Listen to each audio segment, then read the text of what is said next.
आता संभाजीनगरमध्ये जाऊयात। संभाजीनगरमधून आमचे प्रतिनिधी विजय शेडे सध्या माझ्यासोबत जोडले गेले आहे। विजय, काय वातावरण आहे संभाजीनगरात? कोणत्या प्रमुख लढती आहेत?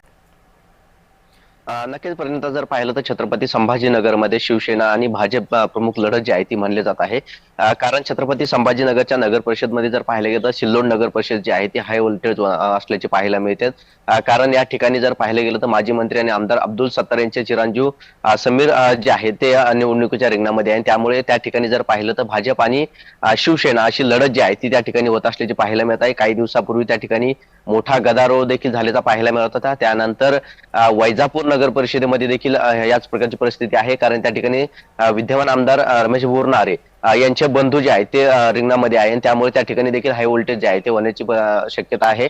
सध्या जर पाहायला गेलं तर छत्रपती संभाजीनगर मध्ये 2,63,000हून अधिक मतदान जे आहे ते आपल्या मतदानाचा हक्क बाजवणार आहे। आणि 6 नगरपालिका ज्या आहेत त्या यामध्ये नगर परिषद जे आहे ते त्यांच्या मतदान प्रक्रियेला जी आहे ती आज सुरुवात झालेली आहे।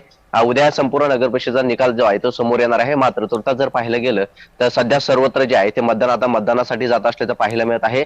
पैठण असं फुलंब्री जे आहे त्याचे रद्द देखील करण्यात आलेले, तर गंगापूर वैजापूर या नगर परिषदा ज्या आहेत त्यांच्या मतदान प्रक्रियेला जी आहे ती आज सुरुवात झालेली आहे। या ठिकाणी कुठलाही अनुचित प्रकार घडू नये यासाठी पोलिसांकडून देखील मोठा बंदोबस्त जो आहे तो नगर परिषदेच्या मतदान केंद्राबाहेर लावण्यात आलेला आहे। संपूर्ण 282 बुथावरती जे आहे ते देखील निवडणूक आयोगाने देखरेख केल्याची आपल्याला पाहायला मिळत होती। त्याच अनुषंगाने आता मतदान प्रक्रिया जी आहे ती सुरुवात देखील झाल्याची पाहायला मिळत आहे। मतदान प्रक्रियेला विजय सुरुवात झालेली आहे। मतदारांचं काय म्हणणं आहे ते आपण थोड्या वेळात जाणून घेऊयात। आता जाते